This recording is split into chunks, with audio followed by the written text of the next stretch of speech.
You're listening to the Huddle Up Podcast with Chad Jensen and Zack Kelberman. Join Broncos Country's deep divers at milehighhuddle.com and sound off. And now it's time to drop some knowledge. Okay, and we are live. We're going to let this bad boy breathe just for a second. Make sure our stream is where it needs to be, nice and stable for our awesome listeners out there in Broncos country. Gang, welcome into the Huddle Up Podcast, presented as always, whether it's COVID-19 season, whether it's shutting down everything, it's the Huddle Up Podcast, presented by Mile High Huddle, powered by Overtime Media. I'm your host, Chad Jensen. With me, as always, my partner in crime.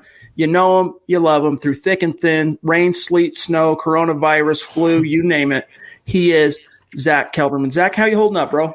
I'm doing pretty well. I'm kind of like everybody else, a little saddened by the state of affairs in the sports world. It's a collective pause. It's unprecedented, Chad. It's like the first time since 9/11 that all these sports are kind of shutting down right now, and it's uncharted territory. No basketball, no March Madness, which I love every single year. I enjoy watching. It's to me, it's maddening and frustrating. Not only the global pandemic, but the fear mongering going on about this virus. We're not going to get into it like we did yesterday's podcast, turn this into a Corona pod, but it's very frustrating.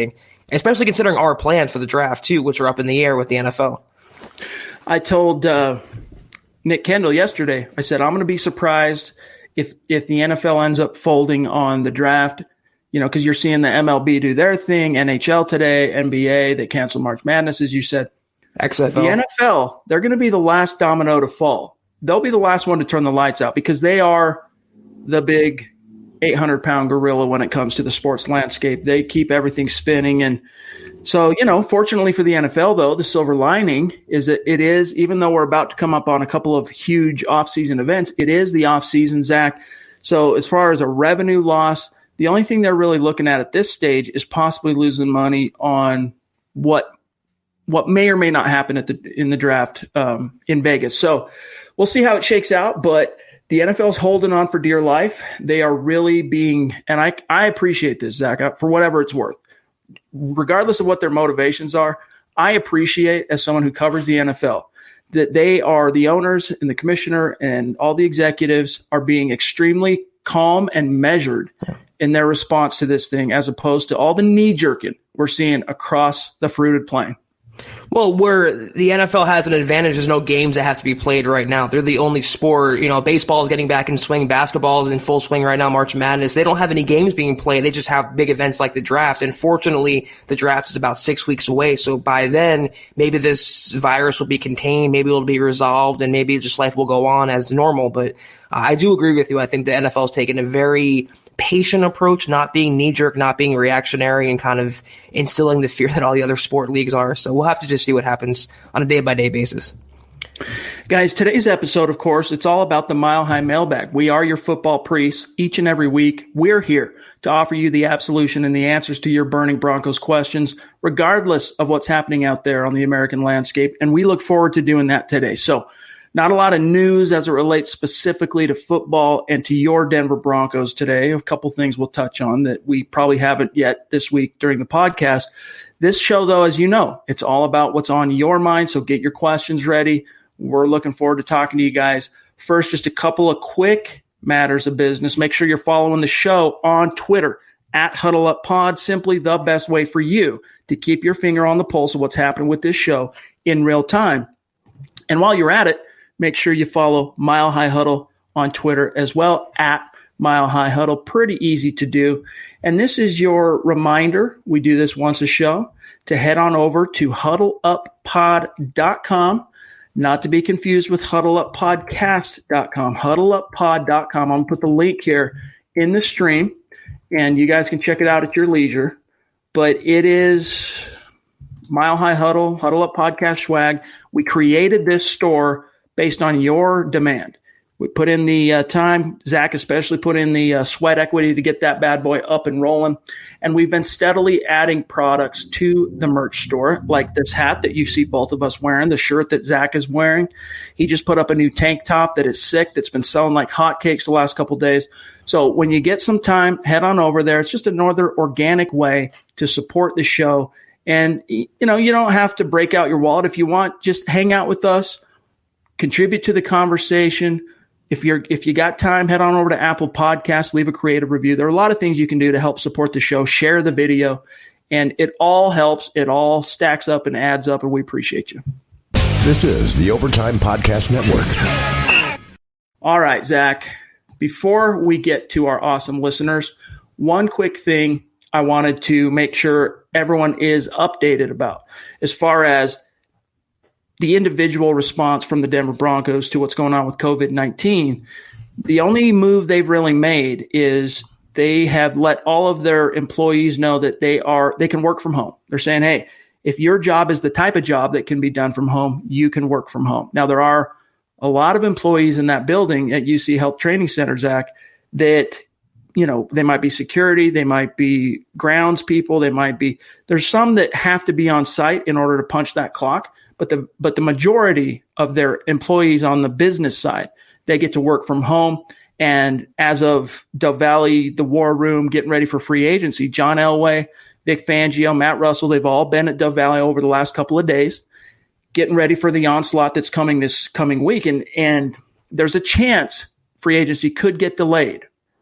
So far, the NFL has been extremely reluctant to change anything as it relates to free agency. So for now, it's looking like legal tampering period is indeed going to open on Monday, with free agency officially opening on Wednesday.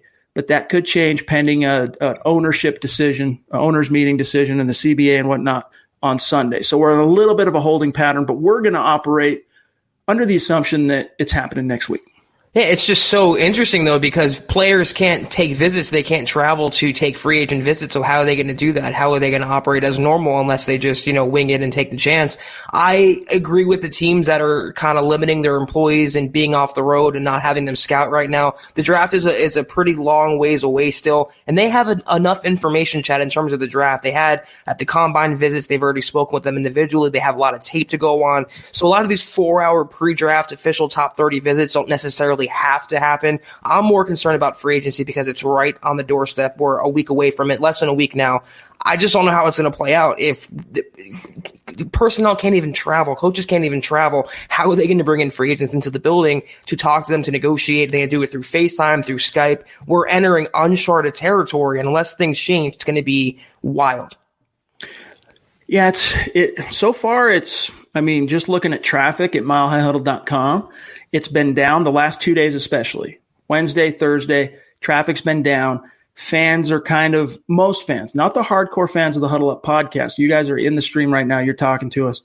But most fans are kind of in a holding pattern. They're a little bit shell-shocked. They're paying more attention to what the news headlines are on COVID-19 than they are necessarily paying attention to what is going on with the Broncos or what's going to be happening next week with free agency. So we appreciate you guys who are still locked in, still passionate, still committed to your team, supporting the show. And that's what we're going to dedicate our time to, because we all need that escape. We all need that. This whole thing, this panic thing, it can really wear you down. It can really grind you down into a nub. Everyone needs the escape. And for most of us, Zach, it's football, it's sports, and all the other major sports, they've closed their doors. It's shut down for now. The NFL, though, they're still keeping the lights on. Yeah, and I could say even this is my escape, Chad, even though it's technically work for us, and we just have fun just hanging in here and shooting the breeze with our listeners and just talking Broncos football. So we hope we can provide that sort of relief and escape for our fans as well. And anyone who's want to talk to us, we'll love to engage with. We're going to hit your questions starting right now because we are your football priests. And we got a super chat to open things up. Across the pond, Nicolau Mila. Appreciate that. Appreciate your donation. And if I butchered your name, I apologize. My friend jumps in with a €5 donation. Thank you. That means the world to us, my friend. A loyal Spanish Broncos fan here. Love your work. Well, we love you. Thanks, man. We appreciate you. It means the world to us. Let's see what's on Holden's mind here. What's your guys' thoughts on the linebacker Davion Taylor from CU? Maybe another Colorado kid for us. Lindsey, Reisner, Taylor. Don't forget Juwan Winfrey. It's interesting you bring up Davion Taylor. Holden, hopefully you saw that article from Luke yesterday, Luke Patterson, one of the newest staff writer at milehighhuddle.com, we sent him up to the Wyoming Pro Day in Laramie. And then that was on Tuesday. And then Wednesday was the CU Pro Day at up in Boulder. And so Luke made the trip to both of those. And he got an up-close look at Davion Taylor. And he said that everyone around him, all the scouts, all the media that were in attendance were blown away by what he was doing on the field. Sounds like to me, Zach, this kid, I mean, he's very athletic. As a linebacker, though, he's only 225 pounds, so he can bring some of that twitch and speed and athleticism that you need. You worry about him getting washed out in the running game. That's usually – it'll probably take a couple of years for him to get up to speed, become a complete linebacker. But listening to guys like Luke who were plugged into the scouts and hearing what people were saying at that pro day, the belief is that he has what it takes, Taylor, to be a three-down linebacker. That means cover, tackle, the whole 9 yards, but it's probably going to take him a little bit of time. I'm hearing – late day 2, early day 3 pick. Yeah, that's one of those guys who needs about a year or so at least in the NFL conditioning program to be up to speed. He needs to put on some bulk and survive the day in, day out grind of playing every snap in the NFL. I believe also he has the base, he has the talent, the ability, the upside to get to that mark, but I'm with you. Late day 2 fringe guy, probably a day 3 guy when it's all said and done, but I'd love for him to land in Vic Fangio's lap. We all know how good he is developing linebackers, and the Broncos need depth at both spots, so I'd be all for it. By the way, guys, let me welcome in everybody who has been hanging out in the room before we hit the old go live button. Terry, Buana, Brian, Duke, Jim, Rod, Benjamin, Amaro. It's good to see you guys. Amaro, by the way, I'm curious if you're on Twitter because I was trying to tag you as a Super Chat superstar after yesterday's show, and I couldn't find you on Twitter. So if you are on Twitter, holler, let me know who you are so I know what your account handle is. But welcome in, everybody. Let's see what we got here by way of questions here. I just want to go to the top real quick, make sure I didn't miss anybody that actually had a question. Yanis on Facebook. Our friend wants to know, between offensive tackle and wide receiver, what position would have the biggest drop-off from what should be available at 15 versus what would be left when the Broncos pick in round 2? Zach? Offensive lineman, for sure. You could still get a quality day 1 starter in round 2 with Rager or Chenault, but you're not going to get the same level of talent in Wirfs or Becton in round 2 on. So definitely offensive line. I don't disagree. I do not disagree with that take. And again, I'm still pounding the table for not any blue chip, non-wide receiver, non-quarterback, non-running back prospect at pick 15, just because – you know, we all know the kind of the state of things at running back. You got Phillip Lindsay. You've got a 1A. I understand you might want to add a 1B, someone to help kind of take the load off his shoulders. I mean, you could get by. If you had to play a football game today, you can get by easily with Phillip Lindsay and Royce Freeman as your 1A and 1B, or your 1 and your 2. They just need a little bit of depth. That's why stay away from running back in the first round. Stay away from running back in round 2 or 3. About round 4 is where you start making it a conversation, and there might be some really good ball carriers that are there at that point. Quarterback, if you take one in this draft class, got to be late round. Go out there, and I agree with what Nick had to say, actually. Nick Kendall published an article earlier today, Zach. I wanted to get your thoughts on it. His basic premise is that the Broncos, considering that Drew Lock missed time last year, and considering with an injury, and considering just the overall trend of the NFL, 52 different quarterbacks started a game last year in the NFL, which is surprising number if you really think about it. And it just goes to kind of hammer home how important it is to have a viable backup, because the odds are, you hope against it, right? Knock on wood. But the odds are Drew Lock might miss a game or two with ding, cut, bruise, whatever it might be. And even missing out on one game, like losing a game that you should have won because you didn't have the right quarterback, can cost you a playoff berth, can cost you a division title, can cost you a trip to, where you want to go. So he's advocating that the Broncos can't afford, this is Nick Kendall, to scrimp on the backup quarterback. And he's saying, go out and get a guy in free agency. You might have to pay him a little bit of money, but go after a Matt Moore, go after a Chase Daniel, go after a Case Keenum, some guy that's got some starts under his belt. You shell out $5, $6, $7 million per year. You hate doing it, but it's better safe than sorry. I agree with the premise that you need a viable, adequate quarterback behind Drew Lock, just in case you want to try to salvage your season. But A, it's not going to matter if Drew Lock goes down, your season's over anyway.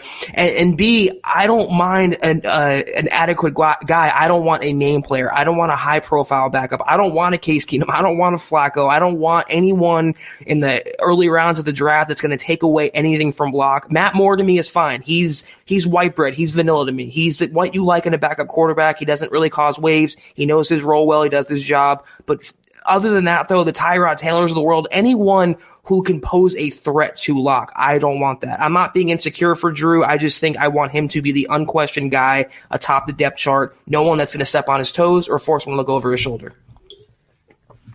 Jerry jumps in on Facebook.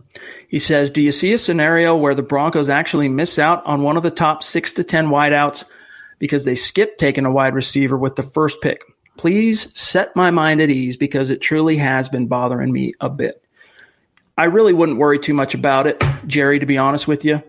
I mean, this is a class that could see anywhere between 3 to 5 wideouts go in the first round. It's possible. I'm not predicting that, but I think 3, it's a safe bet, will go for sure in the first round. I'm talking about the 2 Alabama kids and then, of course, CeeDee Lamb. Then you got other fringe guys. I mean, talking about Luke again, who was at the CU Pro Day up in Boulder yesterday, he was hearing, just talking to scouts and people there, that even with that injury, Laviska Shenault is still considered a fringe first rounder by the league. So what I'm getting at, though, is there's going to be some, if you don't take a wide receiver, Zach, at pick 15, by the time the Broncos roll around again in round 2, remember, there's a lot more needs across the NFL than just adding wide receivers. The Broncos will have a shot at a guy in the second and probably third round. Guys to keep in mind at that point, Jalen Reagor's draft stock took a hit. Denzel Mims is probably good chance he'll be there. Laviska Shenault could be there. There are a lot of options post round 1 that the Broncos can hang their hat on. I think all 3 of Shenault, Mims, and Reagor will be there in round 2. And if the Broncos pass on a receiver in round 1, they're going to look to get that guy, I think, in the second round. They're not going to wait that much longer. And in that scenario, with the draft capital they have, they can move up. They're not locked into their second round pick. They can still move up. They can move back into the first round for all we know after taking a guy at 15 like a lineman. So I do believe you don't have to worry about all those 6 receivers being snatched up by the time the Broncos go on the clock. They will escape the first 2 rounds with one of those wide receivers in tow. That is my not so bold take. This is the Overtime Podcast Network. Leon, I'm going to grab your question next. Hold on one sec, buddy. Steve, dude, you gotta send us a selfie, or at least put it in your YouTube profile pic, and then we can see it. But thanks, man. Glad that the hoodie got to you safe and sound, proving in West Texas that Broncos country is not a geographic location. It is, in fact, a state of being. Appreciate you, bro. Leon, now that the NBA and XFL are getting postponed, do you think the NFL will be postponed till further notice? We touched on this a little bit at the top of the show, but I've been getting a few questions from fans as well about, well, what does this mean for the NFL season? Guys, let me tell you something. I'm not a medical doctor. I'm not an expert. I'm not an epidemiologist. I'm not a disease guy. That's not my bag. But everything I've read from people who are believe that one of the things they're fighting against here, race against time in a sense, it's also holding out time, because the warmer it gets across North America, the northern hemisphere, the less prominent a flu-like bug is going to be. So my prediction, Zach, is that this is going to die out here within the next 30 days, relatively. That the United States will get a handle on it, like some of the other countries, South Korea, China, have done. And by the time it starts warming up, you get to late spring, you get to summer, this is all going to be in the rear view. NFL is going to go off without a hitch in opening week, whatever it is, September 8th, September 9th. I'm not worried about it at all. The only thing I'm slightly concerned about at this stage is, are they going to let media and fans into the draft in Vegas at the end of April? Yeah, everything that I've read that said by the spring, by like late April, early May, this will be mostly resolved around the country. So I'm not worried at all about the games being affected or training camp or the preseason. Like Chad said, the only thing that could be affected right now is free agency and the draft next month. And I think by the time that rolls around in 6 weeks, the NFL will not want to lose all that money, all that revenue. In Vegas this year, of all cities, that's a huge get for them. The Raiders' new stadium, their relocation, I don't think they're going to pass that opportunity. We just have to hope by then it's mostly resolved. And I think Chad and I a little more optimistic than most other people and thinking that it will be. Guys, you are by many orders of magnitude more likely to get struck by lightning than die from COVID-19. Yeah. Okay, so take heart in that. Terry jumps in, one of our Super Chat superstars, up in Canada with a $10 donation. Thank you, Terry. Hashtag state of being. Indeed, we love you, Terry. Hey, guys, Fangio's D took about 2 seasons to take flight. Injuries, personnel. With his increased influence with the roster, do we make the jump faster? Zach, I'm of the opinion that Vic Fangio's defense last year, it is more complex, and especially it was so different compared to what the Broncos, the holdovers had been running since post Jack Del Rio. So 2015 on, it was so different that it took some time, man. There was a buffering period. There was an upload, download period in which these players were doing a lot of thinking out on the grass. That's why you saw it take so long to register that first sack, register that first takeaway. But finally, they started kind of acclimating and assimilating this information. By the time you got down the stretch, Zach, that defense was humming, and you just wish that you had Bryce Callahan. You wish that you had Bradley Chubb out there. So I think you're going to see, health willing, this defense start off on a much stronger footing in 2020 than it did last year. Yeah, that was the point I was going to make, is when you lose your big-time free agent slot cornerback acquisition, you lose your franchise, young, Pro Bowl caliber pass rusher, and Von Miller is turning in a career-worst season. Those are all 3 big strikes against you, and I think as the year went on and the players grew more comfortable, it's not an easy system to learn. It's a complex terminology scheme. It's not easy to get down in a few weeks, and by the time the season ended, even Von was looking like more of the old Von that we come and know to love. So I think in year 2, for sure, continuity was the most important thing. Chubb coming back, Callahan coming back, Boye coming to the secondary, Justin Simmons still there. The core piece is still in place. You're going to see an even, better, of course, but just more consistent covering tight ends against the run. No big breaks. I just think you're going to see a more well-rounded unit, and they're going to be among the top 10 in the NFL, I think, in most statistical categories.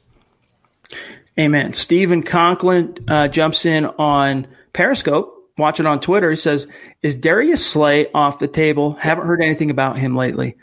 I think it's safe to say, Zach, that the acquisition of A.J. Bouye, who came and had his physical at Dove Valley yesterday, for what it's worth, amid all the COVID-19 panic, flew in, got his physical, flew out, went off without a hitch. But that trade kind of negated what could have been with Darius Slay. The Broncos aren't done adding to the cornerback room. It's going to continue in free agency. But Darius Slay, alas, is not a free agent. He's another trade guy who'd have to give up a 3rd-round pick plus pay him $15 million or more per year is what he's looking for. So I think it's safe to say that with A.J. Bouye set to make $13 million in base salary this year, you can go ahead and cross Darius Slay off the list. Yeah, we're assuming also that he was ever on the table, Chad. That was a lot of fan speculation, media speculation. I'm sure the Broncos made a call to Detroit, but they probably not got too far in negotiations, having to give up a draft pick and a big contract. They're satisfied with Boye, but it takes them out of the Slay market, the Byron Jones market. Right now, it's the Amukamara level cornerback they're looking for in Denver to supplement the Boye trade. Brian, we appreciate you, my friend. Everyone, there's different strokes for different folks, right? I mean, one thing that we try to do, Mile High Huddle as a podcast platform, is provide you guys different flavors. Zach and I, we're going to deep dive on the news. We're going to deep dive on pressing Broncos issues. We're not going to go too super deep into scouting and personnel and X's and O's. We're going to give it to you straight, though, what we know. Whereas guys like Building the Broncos, Nick and Carl, they're going to really let their hair down on the draft. Same with Eric and Lance over on Dove Valley Deep Diver. So we just try to hit different buckets with the different shows, and to each their own. Everyone's going to have their preferences, but we appreciate your support, buddy. Bill 1293. Benjamin Albright on Pro Football Network said it's unlikely Derek Wolfe is brought back. Said that the Broncos don't want to pay him the money he'll get on the open market. I have not seen that report. I will go search that out after the show, Bill. But what we do know is that Derek Wolfe believes he's hitting the market. And I think at this stage, after the Broncos, apparently they haven't quite made him an offer yet, Derek Wolfe. But after they had conversations with him at the Combine, Zach, which were considered positive, whatever his agent is telling the Broncos he's looking for, the Broncos obviously don't think he's worth that, and they don't think he's going to get that on the open market. So they're going to let him hit the open market, get disappointed, find out he's not going to be able to get what he's looking for, and then come back to the table a little bit more amenable to talk on a level the Broncos are comfortable with. I wouldn't write it off, even though Albright even if he did say that, which I haven't seen that. I haven't talked to Ben about it. Even if he did say that, I'm not writing Derek Wolfe off yet. He's an Elway guy, and he wants to stay in Denver. That's a powerful motivator. So it all depends and hinges on what the market really thinks of Derek Wolfe. If the market's willing to pay him $10 million per year or more, yeah, maybe he ends up bailing. What I appreciate about Derek Wolfe is the same thing we talked about yesterday, Chad. He's very refreshingly brutally honest, and he said pretty much on both sides the Broncos think he's not worth what he thinks he's worth. They said, listen, go out there, shop your wares around, you get a better offer, great. If not, come back and talk to us. But he also said that he's looking to cash in. This is probably his last time hitting the open market where he can get a fairly lucrative deal, and I can't hate on that. He has a family. The players need to get what they're worth and get as much as they can before they have to retire or bow out of the league. But 10 a year is not going to happen for Derek Wolfe, nor should the Broncos invest that for a 31-year-old guy who rarely plays a 16-game season. He is not the 10-year plan at defensive end for Denver. DJ Reader might be more of what the Broncos want to invest that money in, an outside guy who can play multiple spots, a more upside in this scheme. I think if Derek Wolfe wants to take 6 or 7 a year, the Broncos will jump for that. But anything higher than 8, they're going to say, listen, it's too high for us. Go out there and see what you're worth. We just don't think that you're going to get that on the open market. And for what it's worth, I mean, yeah, as Zach said, this is his last opportunity for Derek Wolfe to get that big contract, but he's already made a lot of money. So sure, we'll see how it shakes out. I still think it's a good chance he lands back in Denver, but you just can't rule anything out. It's all contingent on what the market bears for him. Edward, one of our Super Chat superstars, jumps in, sporting the Huddle Up podcast swag in his YouTube profile pic. Appreciate you, Edward. Thank you, Edward. It seems like Amari Cooper coming to Denver, that the story is picking up steam. Is this true? It's true that if the Broncos, or I should say, it's true that if Amari Cooper is allowed to hit the open market by the Cowboys, which all signs point to something getting done between now and then, but if he is, the Broncos are interested to the point where they're going to check in with him. How serious are they going to be when they realize the ask is $19-20 million per year? Right. That would remain to be seen. But Troy Rank, who's a veritable insider at Dove Valley, you got to trust what he's saying. As unrealistic as I think it ends up being, there is a base level interest, Zach, for the Broncos and Amari Cooper. Well, yeah, I mean, he's the best free agent receiver, and the Broncos need a wide receiver. But this is how the conversation is going to go. How much you asking for? Okay, 20. Bye. See you later. I mean, they're just not going to pony up for that. There's no chance he comes to Denver, nor, like we talked about yesterday, Chad, even if he was less expensive, he is not what the Broncos need. They don't need a number 1 guy, a great route runner, good hands. They need a pure speedster number 2, more in the Tyreek Hill mold. Amari Cooper is not that, and to me he's not worth franchise quarterback money considering his negative and his red flags. This is the Overtime Podcast Network. Harry jumps back in on Super Chat. D with the Bears, talking about Fangio's defense with the Bears. It did take some time for him to get that ship turned, but he was dealing with some serious a serious dearth of talent in Chicago when John Fox was first hired as the head coach there in 2015. It took a couple of years for them to just get competitive level talent on the defensive side of the ball. So, and you're right though, Terry. I mean, it took them a couple of years in San Francisco, took them a couple of years in Chicago. I think, and this was a theme when the Broncos first hired Fangio, that because of the defensive talent that he inherited here in Denver, there's reason to believe he can shorten that curve in the Mile High City, but only time will tell. We'll see how it shakes out here. All right, let's see what Duke has to say here. He says, I was working out at the gym earlier today watching your pod from last night. After I got off the fly machine, 2 other dudes were watching my phone while you guys were talking. Talk about organic. Awesome. That's awesome, dude. Spread the word, my dog. That's great. Hardy on Facebook. What was the impression of Logan Wilson after Wyoming's pro day, and when might he be taken?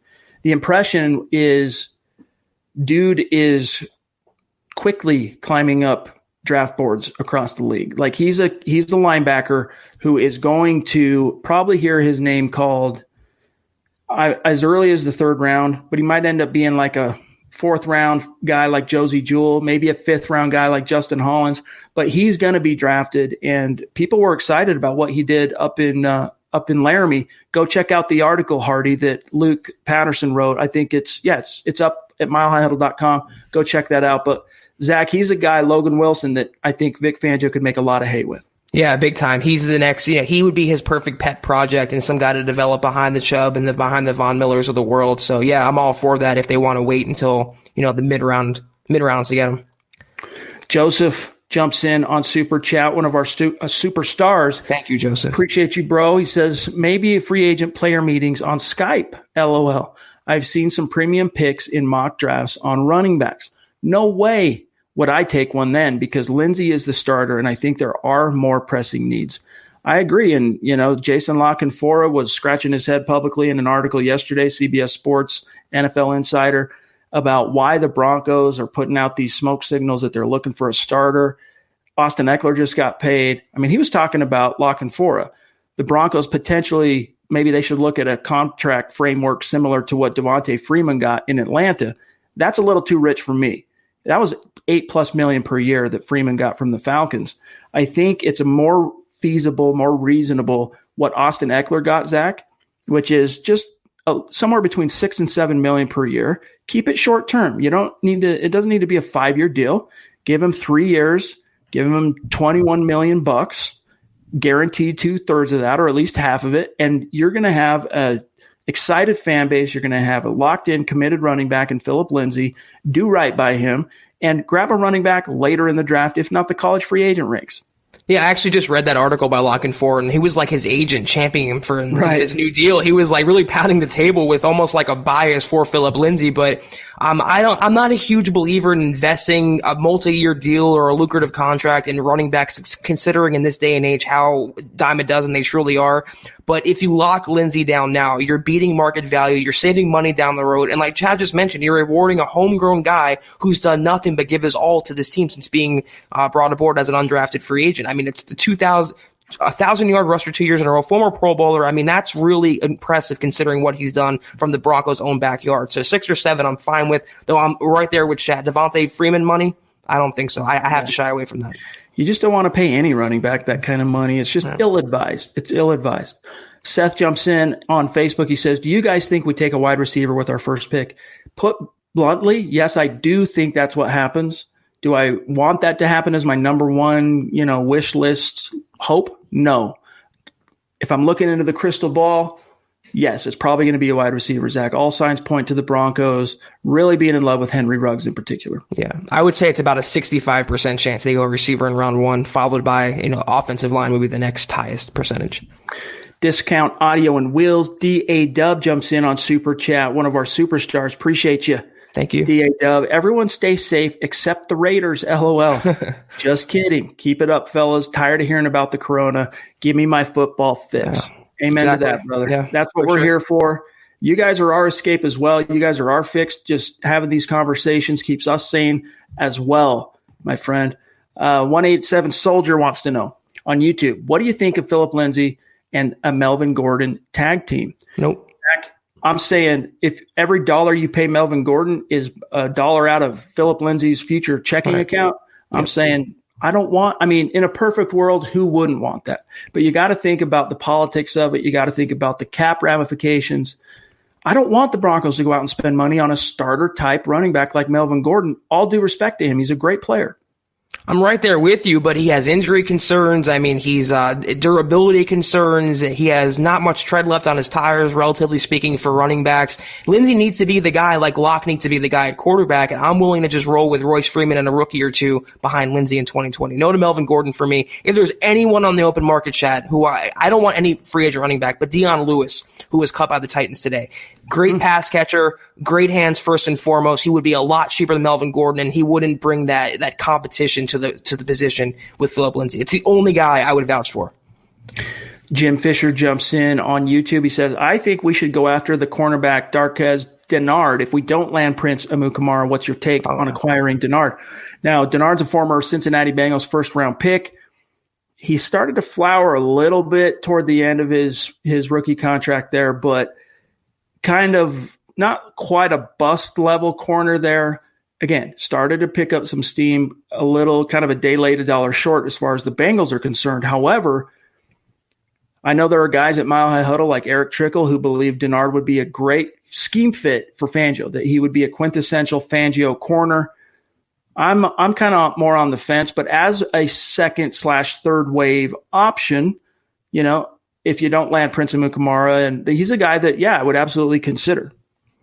I don't want any Bengals cast-offs. I never was a fan of Denard in the NFL. Good college career, but he never really panned out as a high-round draft pick. I'd rather go all in for Amukamara or maybe someone like Ronald Darby over someone like Denard. I just want that talent level to be that much better for the millions that I'm spending. J Fig Vids jumps in for the second day a row on Super Chat. $5 donation. Appreciate you, brother. 2 days in a row, y'all. Get me off the coronavirus for at least an hour. We're trying. Right, we're at 34 and a half minutes. You got it, dog. We're going to do that. Brent Baldwin, the tall guy on PFF who has the Italian-sounding last name, just lost my respect. He made the statement that he wasn't sure Locke was any better than Flacco. Speaking of PFF, I don't know if you guys saw this.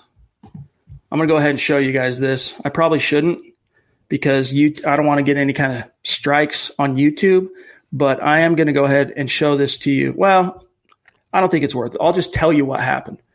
Bradley Chubb is not a fan of pro football. I saw that. In case you guys missed this.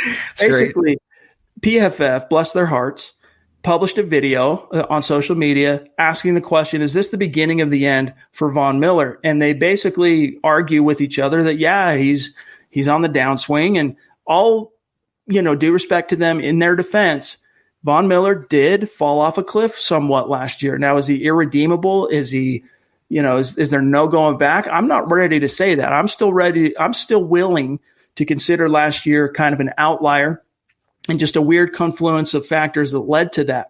And Bradley Chubb, he's probably even for someone like me saying, come on, dude, we're talking Von Miller, because he quote tweeted the article or the video, Zach, saying, y'all are losers. Love it. It's hilarious to me. And I have a lot of respect for Pro Football Focus and the work they do, and their ratings are definitely important. They've become a mainstream kind of service, but they're not the end all be all. I think a lot of NFL fans look to their numbers as the god of numbers, and they're not always right. They're not infallible. They make mistakes as well. And to say that Drew Lock is no better than Flacco, it's like saying the Broncos were going to go 2-14 last year. It's another Adam Rank type of prognostication from someone who's not tuned in and day out to the Broncos. They will all see, though. All these national guys still doubting Denver, they will see in 2020 when Lock establishes himself and the Broncos are back to the playoffs. Mile High 6 Sports up in Canada wants to know how you buy a hat and shirt up from Canada. So go to huddleuppod.com, pick out what you like, go through the shopping cart. It'll ship to Canada, no problem. North America, easy peasy. It'll ship to Europe. It'll ship wherever you need it to go, my friend. huddleuppod.com. Seth here. I think my philosophy anyway on this is I would rather wait till later on in the draft because it is such a strong class. Mark jumping in, one of our Super Chat superstars. What's up, Mark? Rocking that swag in his profile pic on YouTube. We love you, bro. What's up, my friend? Good to see you, Mark. We had a little chit chat on Gmail last night. He reached out, so it's always good to see you, Mark, and to talk to you. Let's see what's up 12 on YouTube. Is there any alternative cornerbacks y'all would be interested in if we don't get Prince Amukamara? So we talked about Darquez Denard. Zach, I don't know if you have anyone off the top of your head, but I can pull up Spot Track. We can take a quick look again because, the closer we get to free agency, NFL teams are dumping salary, new guys are flooding the market, the closer we get. Darby, Logan Ryan, Anthony Brown from Dallas, good slot guy. There's some mid-tier options, but after Byron Jones and after James Bradbury, that market, and Amukamara, that market really dries up. So the Broncos should be able to get a contributor as a third or fourth guy for relatively low money who can come in and be a veteran and kind of, forge the depth in the secondary. Guys, I don't know what's going on with Spot Track, but it's not wanting to load right now. So I would it's super unlikely to happen, but I still would throw in there as just keep it as a Hail Mary type possibility of Byron Jones. I really don't expect it to happen, but could you imagine if the Broncos went in heavy still, push him to get, that would be, you're looking at a revamped, potentially no-fly zone back in the Mile High City, but we'll see how it shakes out here. James Dean jumps in on Super Chat. Thank you, James. Appreciate you, bro. So consistent on Super Chat. James, you should reach out to us, milehighhuddle@gmail.com. Let us send you a little thank you for your selfless support, diligent support in the show, your passion. Reach out to us. Let's see if we can't get you a little something, something. He says, time is going so slow. Can we just start free agency in the draft early? I really want to see the front office make some big moves and get us fans going. Just wait till next week. I mean, I don't think free agency is going to get delayed, and Elway is going to be super, super active. Even Lock and Four mentioned that in his article, Chad, that he is expecting the Broncos to make a lot of moves this offseason. So starting next week, just buckle in until then. Let's just hope against hope. You know, there's a potential on Sunday for them to push back the opening of the new league year, which would mean pushing back free agency. Let's hope that doesn't happen. If we get past Sunday without a announcement, we're in the clear. It's going to go off, etc. Aaron jumps in on Super Chat. Longtime listener, longtime superstar. Appreciate you, Aaron. Thank you, Aaron. $10 donation. Moving out to Alaska to work on the ocean in April. I'll be missing these live pods, but I just want to thank you for allowing me to stay up to date with the team. Your work is appreciated on the water. I'm curious what you're doing out there. You doing fishing? You doing oil? What are you doing out there, Aaron? We'd be curious to know. That means a ton, though, Aaron. We appreciate that greatly. We hope we get to see you again soon, and good luck in your new venture.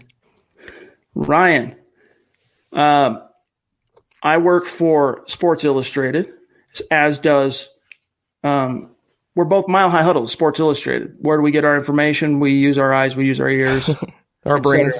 Thanks for being here, dog. We appreciate you. Duke wants to know where Miss Christie is. I don't know. Maybe she's got stuff going on tonight. You never know. The comment stream just did one of those jumps on me, and I don't want to. Okay, we're good. Bear with me here, guys. I don't want to miss anybody who has jumped in on Hardy. You know what's funny, Hardy? My wife said the same thing to me. Every once in a blue moon, she'll watch one of these live pods. She goes, "You touch your face too much." We've all got these little tics, when you're talking, when you're doing things. If I was in an actual television studio, which I've been in before, the producer would be telling you to keep your hands down, look directly into the camera. They'd be giving you all these technical points. And I know this time of year with what's going on with the pandemic, you're not supposed to touch your face. But I will have you know, Hardy, I have washed my hands since last I was out in public. So I should be okay, but appreciate the concern, Doc. James Dean here said, yeah, we got enough cap space to get Byron Jones. Prince, tag Simmons, possibly get Schobert. I'd be cutting it a little close, though, after all that. That would be the dream, but we'll have to see how it shakes out. All right, James jumps back in, though. Broncos won't go offense in free agency. Fangio already said free agency is for defense. They'll address the offensive side in the draft because they want youth around Luck. Fangio said it's a deep defensive line class. He didn't confirm a report that the Broncos are going to buy a defense in free agency and draft and build an offense through the draft. But all we got to do is use our common sense like you're doing here, James. And most of the holes, as far as the pressing issues, Zach, they're on the defensive side of the ball. So it doesn't necessarily take Sherlock Holmes to realize, hey, if you're going to spend free agent dollars and the point is to fill roster holes so that you can get to the draft without having some major roster needs, majority of those dollars probably going on the defensive side of the ball. And also the fact that the talent level on the offensive side in free agency it's not ideal for the Broncos. No great offensive linemen out there, no great wide receiver twos out there. Or running backs for that matter, aside from maybe Melvin Gordon. That's the positions the Broncos are going to fortify in the draft, Chad. So yeah, it makes sense. It's a very defensive line heavy free agent class, a lot of good secondary members. That's why the Broncos are prioritizing that and going into offense with the draft. Dopey on YouTube wants to know, if Derek Wolfe leaves, who steps up as the next defensive leader?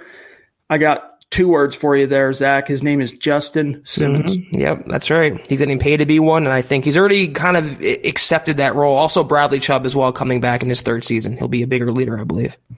Brent says, you guys bring sanity to a chaotic and crazy world. The podcast is usually the best part of my day. Appreciate that, Brent.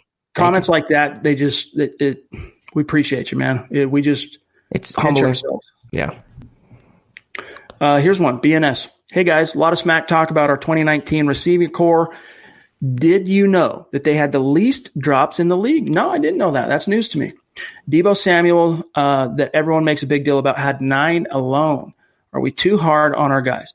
I mean, yeah, that was a misnomer, and especially as it relates to Deshaun Hamilton. He did have the 1 drop in the season opener. They were sure-handed as a group, catching balls from 3 different quarterbacks. The problem, BNS, isn't so much hands, it's dynamic impact. And outside of Cortland and Noah, you just didn't really have that.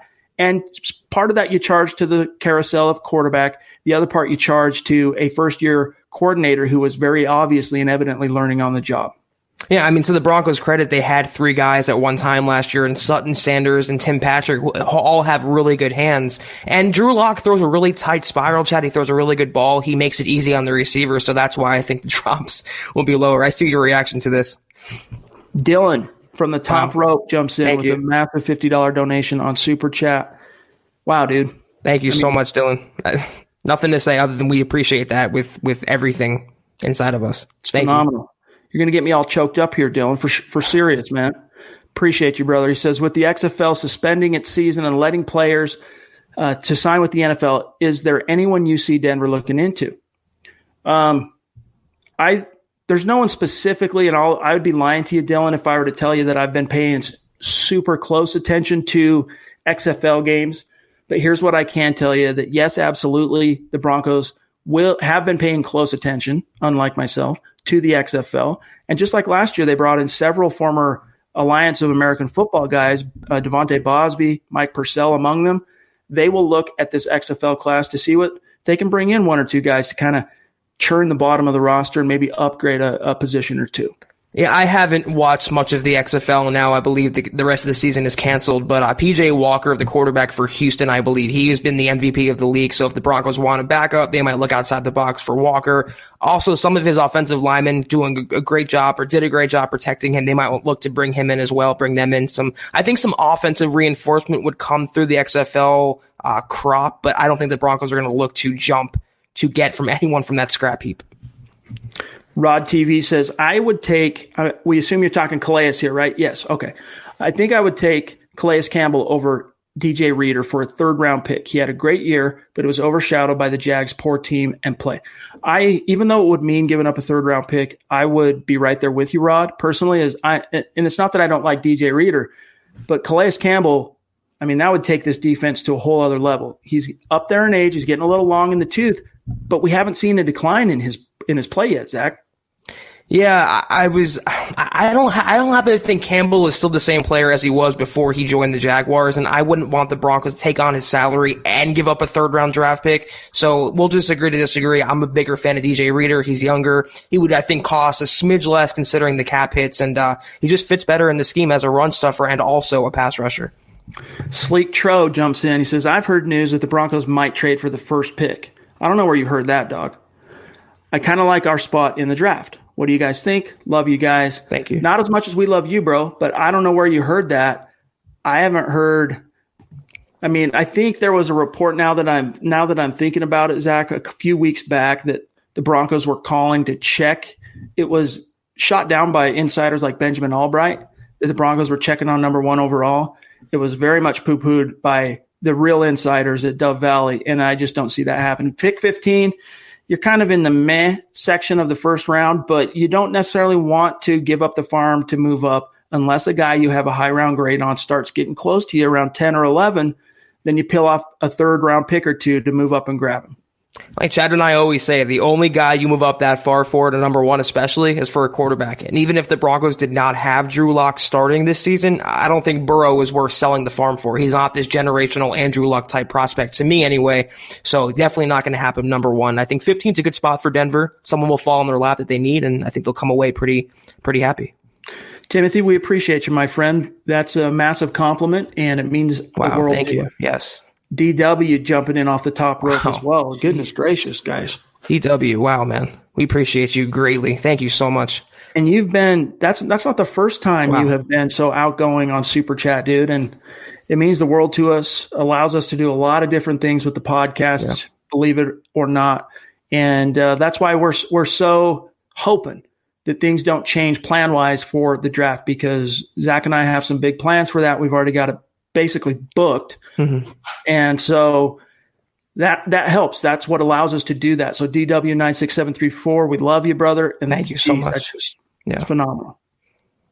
He says, made it in time, getting Lock as many weapons as possible. If we take a Ruggs or a Jerry Jeudy at 15, how about 6'4", 238-pound Chase Claypool in the third? I can envision him plugging in 2 tight end sets as well as 4 wide. Thoughts? Absolutely. He tore it up at the combine.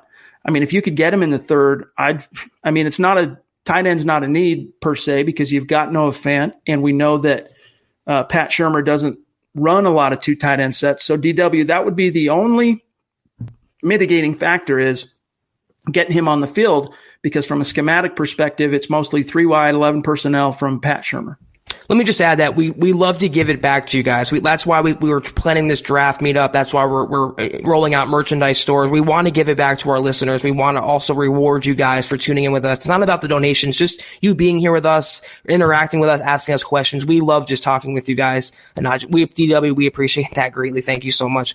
In terms of Claypool, though, if the Broncos did not just use a first-round pick on Noah Fant, I would be way more open to it. But with so many needs, Chad, offensive line, defensive line, receiver, 3rd round, a little too soon for a tight end. 4th round, though, sign me up. The problem is Claypool's probably not going to last that long. Right. This brings up something I'm curious to get your thoughts on, Zach, and everyone else as well. Anytime you hear, and by the way, Mark, appreciate you, bro. But anytime you hear a fan or a new signee or a new draft pick talk about Bronco Nation, even Devontae Bosby the other night in his conversation on Broncos Country Tonight with Benjamin Albright and Ryan Edwards used Bronco Nation. A lot of fans get up in arms over that it should be Broncos Country. Get it right, dadgummit. What are your thoughts? I don't take it seriously. A lot of people just aren't aware that there was a specific hashtag created for that purpose by the team, coordinated with all the social media companies out there. It's not that big of a deal. Yeah, the thing is, though, like every other team uses Nation, Raider Nation, Eagles Nation. So Broncos Country, that's really the only one in the NFL that uses country. I will say, though, one of my first days ever covering the Broncos back in 2016, I published an article and I used Broncos Nation as a hashtag. I got so much pushback and so much blowback from that. It was like I just committed a murder on Twitter. So I understand why Broncos fans are so protective. It's truly unique to Denver. So I can see that point of view. Edward jumps back in on Super Chat. Wow, thanks, Ed. That means the world to us, my friend. You know that. He says, if Wolf leaves, would you be open to bringing Shelby Harris back just to have someone familiar on the deal with the Broncos system? Yeah, I mean, I think if the Broncos write Wolf off, or if he indeed takes the first deal he gets on the market, I think that makes the Broncos a lot more amenable to the idea of bringing Harris back because, A, he knows the scheme, and B, Zach, he proved that he's quite a good fit in the scheme for Vic Fangio. Shelby Harris was a guy, Chad, I was literally pounding the table for the Broncos to resign over Derek Wolfe, but then it became apparent to me that Shelby Harris is going to get about 11 or 12 on the open market. I just don't think the Broncos will go that high. Take into account as well, that's how much DJ Reader would cost. So it's either or in that situation, DJ Reader or Shelby Harris and maybe Derek Wolfe. It's not going to be all three, might not even be 2 of them. John says on Facebook, I'm seeing drafts, Bucky Brooks, where we draft a linebacker with CeeDee Lamb and Henry Ruggs still available. Is this smart or insanity? Let me tell you something, John. The only linebacker that would preclude the Broncos from passing on either of those wide receivers at pick 15 is Isaiah Simmons. Yep. Not going to be there at pick 15. So, yeah, we all kind of rolled our eyes when we saw that. Look, we know Fangio can make a lot of hay with linebackers. It seems like every other year the Broncos are tied to a linebacker in the first round. But once you get past Isaiah Simmons this year, Zach, the truth is there are no surefire first-round off-ball linebackers. There are some fringe guys you can make an argument for, like Queen and I'm missing one. But either way, there's just, as you can see, there's just no-brainer first-round linebacker outside of Simmons. So, no, it's not realistic. Exactly what I was going to say. If Simmons on the board at 15, which he won't be, I am running his card up to the podium. But if he's off the board, I am literally ignoring linebacker in the first round. Way bigger needs on the offense, especially to take a linebacker at that spot. So not plausible. All right, guys, bear with me one sec because the comment stream just did one of those jumps on me. 1 second here. I want to get back to Killakeem. Appreciate you, man. And Jody wants to know. Here we go on Facebook. Moncrief says, Zach, can you tell me what Ruggs does better than Robbie Anderson there's been a lot of buzz about Robbie Anderson and the Broncos the last week or so, kind of picked up steam, Zach. But, I mean, from just a pure athletic explosion perspective, short area quickness, burst, athleticism, straight line speed, hands, dynamism. The only thing Robbie Anderson brings to the table is the straight line speed. That's it. Yeah, I assume this is in response to what I tweeted earlier today that I want nothing to do with Robbie Anderson. He's in a draw. I mean, just ridiculous money, $12 to $15 million on the open market for a guy who's very one-dimensional and injury prone. I mean, he's not even a proven household name. Why would the Broncos give him $15 million? Go draft a Ruggs. Let's another team waste their money on Robbie Anderson. Go draft a Ruggs, a Lamb, a Judy at a fraction of the cost and twice the talent. It just makes much more sense to me. Buana B says PFF acts like they have a scientific solution on football, but I guarantee they have biases. They simply do not have a staff size to have many checks and balances. Yeah, and especially when you get Buana into the grades, and it gets really arbitrary and bizarre sometimes. They do offer and bring a lot to the table with some of the advanced analytics. There are different things that they track and measure and chart that are extremely valuable in breaking down the game and, to multiple levels of analysis. And they deserve credit for kind of pioneering that in the media realm. But their grades, I mean, grain of salt, dude. It's like anything else. It's subjective. It's one person, one human being's opinion from what they see with their eyes and what their brain tells them. I mean, Chad and I do the same thing. It doesn't mean that we're trying to be like PFF or I'm not a huge believer in analytics anyway, Chad. I mean, they help the game. They're a supplement, but they're not the end all be all. It's still one on the field with play. And you know what? I'll take my eyes and the eye test over Pro Football Focus's ratings if it's that arbitrary any day. Aaron, I might take you up on that sometime, bro. Put together an MHH fishing trip up into Alaska and get some salmon. That'd be awesome. Stay safe. Good luck. Hope you're making money, and hope you catch as many pods as you can while you're out there. But you got to focus on making that dollar, brother. That's right. Bronco Batman jumps in on Super Chat with a $5 donation. Thank you. Appreciate you, dog. He says, thought I'd get on after the shower this time. You think we'll be in the top 5 overall in free agency as far as making moves? In terms of number of moves, I don't know. It's hard to say. I think, usually what you see happen after free agency is, and you'll see it from us, we'll grade free agency for the Denver Broncos, but you can't really give it a full grade without the benefit of a little bit of hindsight. So you need a solid year. Like right now, you can weigh in with a grade on the 2019 free agent haul of the Denver Broncos. And Kareem Jackson was your only success story out of 3 big investments that you made on the open market. But will they finish in the top 5, Zach, overall free agency? What do you think?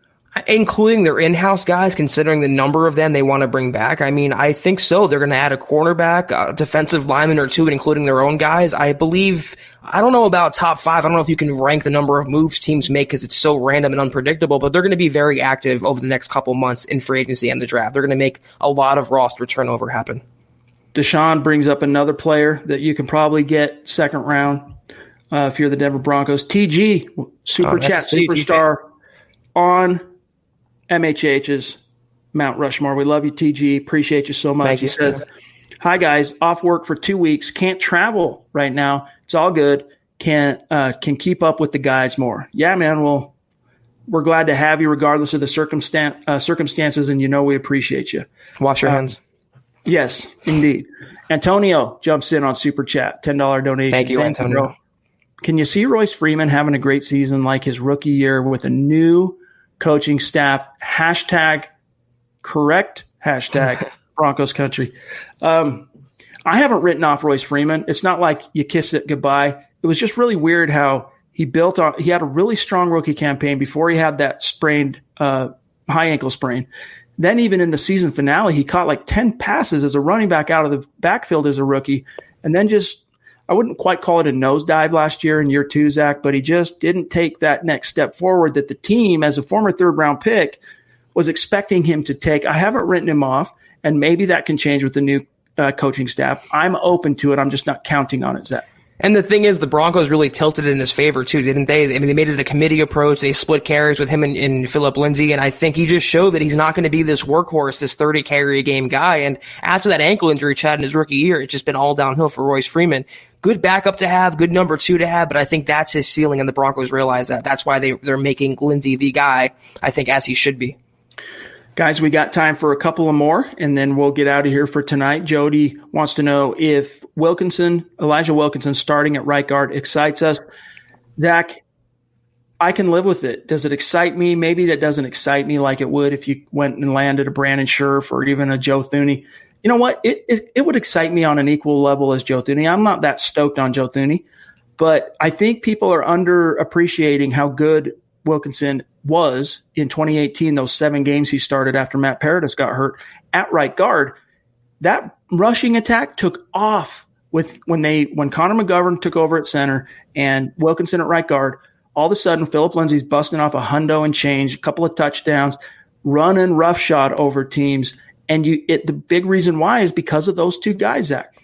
Yeah, he's much better, obviously, at guard than tackle, and he's a pretty good run blocker. His pass blocking can use some work. I can live with it, like Chad said, but it's not my top choice, especially when you have but a first-time starter starting all 16 games in Drew Lock, your franchise quarterback. You want to put the best front 5 in front of him as possible, and when you might lose your center and when you might have Juwan James next to him, and that's the guys that are in between, I would want a more stable presence than Elijah Wilkinson. Great backup, great swing guy, but I'm still looking to upgrade that spot. I'm not resting on him to be the week 1 starter just yet.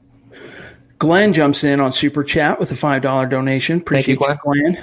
Chad, how did you and Zach meet up, and how did you find the rest of the MHH team? Cliff Notes version of the story for Zach and I is I started Mile High Huddle back in 2014, milehighhuddle.com as a site, as a Broncos news and analysis platform. And the company the network that I started the site on got purchased by the network Zach was on. And so they had a Broncos page. They had a Broncos writer. That was Zach. And when they purchased Scout, when CBS Sports purchased Scout, they merged Zach and I together against our will. We weren't asking for it. We weren't expecting it, right?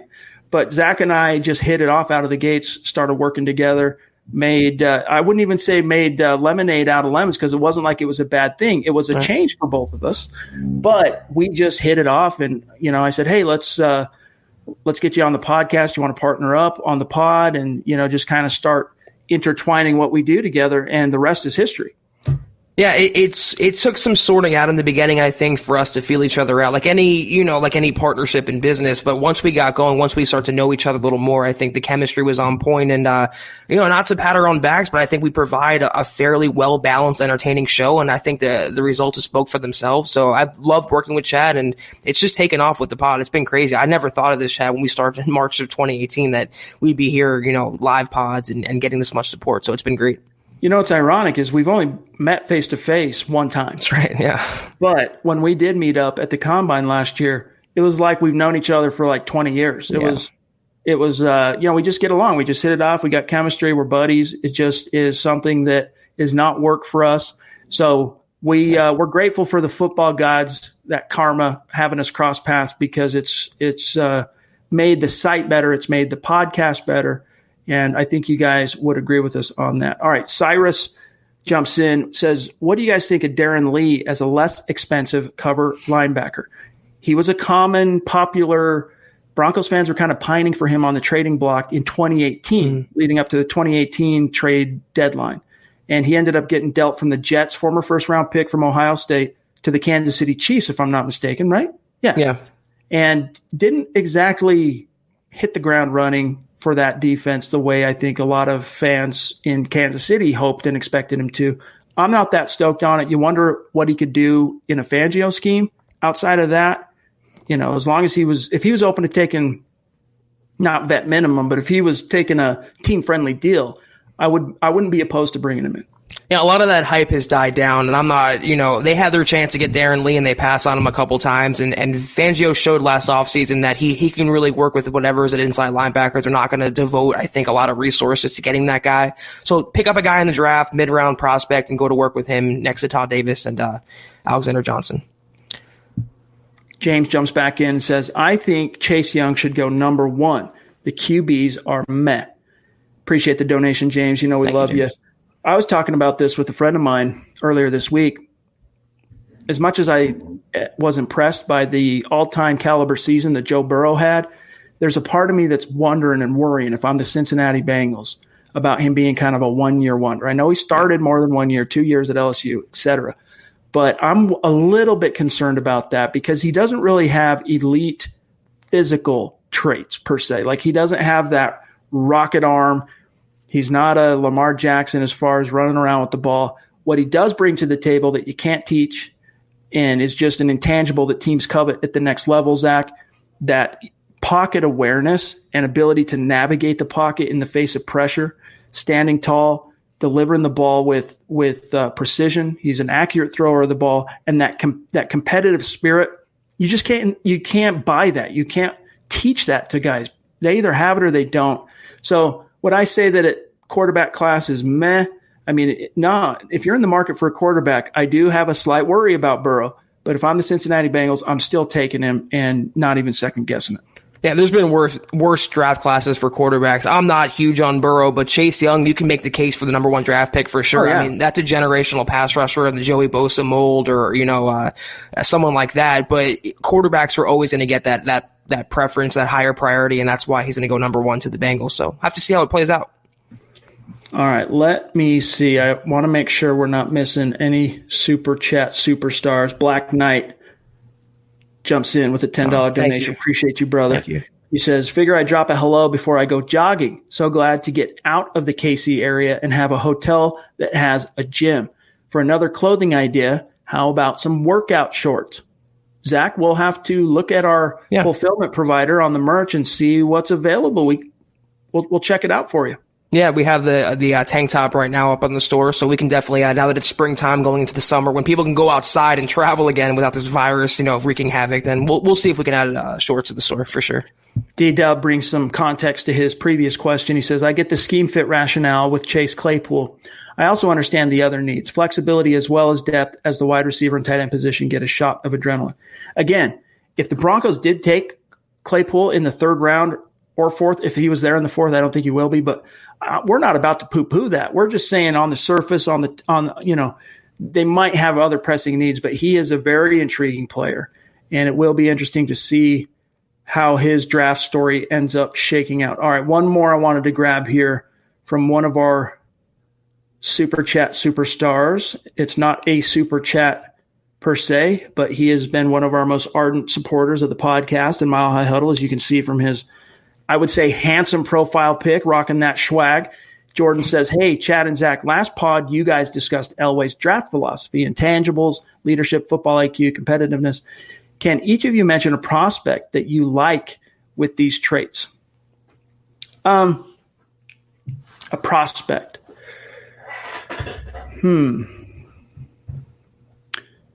I'd have to give that some thought because I'm not as well versed in terms of the backstory of a lot of these guys in terms of their scouting report, right? Like I know what a lot of guys can do. I know what their strengths and weaknesses are as physical players, but on the intangible side, Jordan, I hate to disappoint you. That's probably a question that's better served for tomorrow night when building the it's Dove Valley Deep Divers tomorrow night. Eric and Lance, ask those guys because off the cuff, there's no one that really comes to mind for me.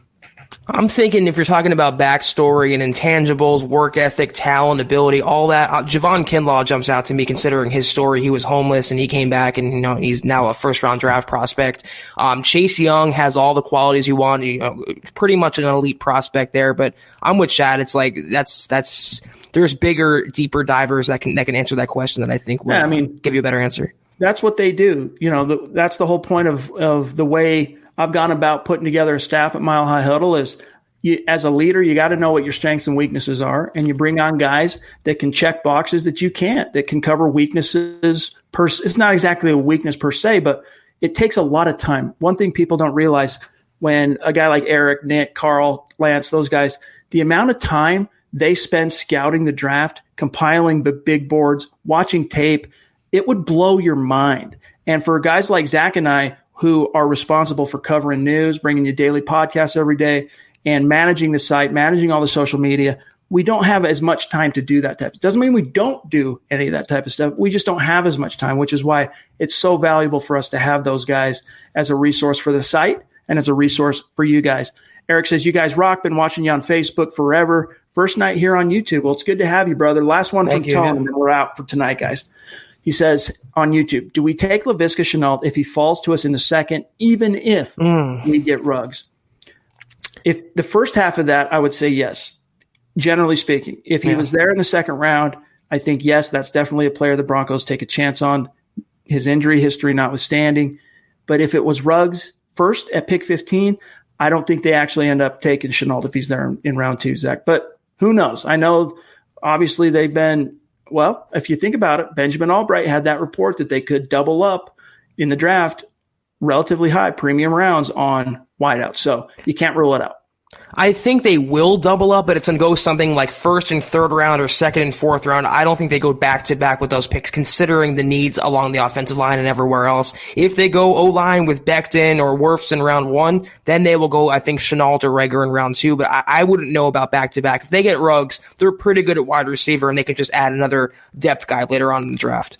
LeVar wants to know, if the Broncos need a veteran, should we bring back Simeon? Zach has semi-advocated for that as a possibility, whereas I've kind of advocated more for Keenum, but it's definitely a possibility. But guys, that's got to do it for today's episode of the Huddle Up Podcast. Once again, closing out another phenomenal, great week of the show. Thanks to you guys, and thank you for joining us, contributing to the conversation. All the questions were great. If we didn't get your question tonight, circle back. We'll tackle it Sunday night, and hopefully on Sunday, we're talking about the legal tampering period opening the next morning, and there's no changes to the weather, hopefully, Zach, as it relates to the NFL.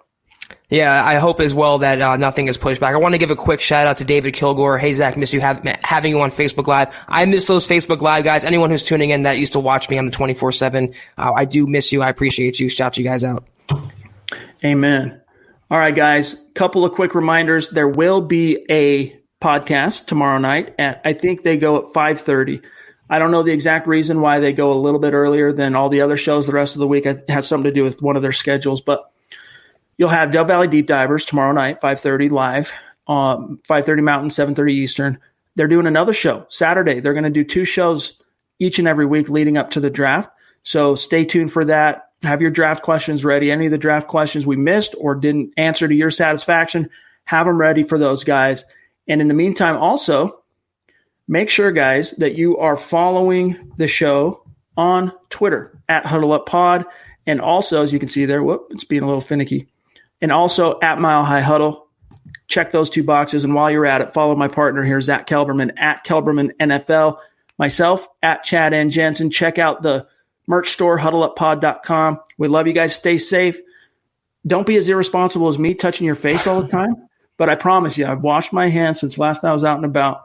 But it's still a cautionary reminder, Zach, because I do have 3 little kids in this house, and they're all Petri dishes. When they come home from school and they've been around and out and about, they're like little walking Petri dishes. So I probably should be smarter about that. But, hey, what are you going to do? I think we'll be okay, though, Chad. Hopefully everyone hangs in there in your household. Have a good weekend, my friend. You as well. Everyone else have a good weekend. Mile High salute to all our Super Chat superstars from tonight. We will be shouting you out on Twitter after the pod. For Zack Kelberman, I'm Chad Jensen. We'll talk to you again Sunday night, 6:15 Mountain, 8:15 Eastern. This is the Overtime Podcast Network.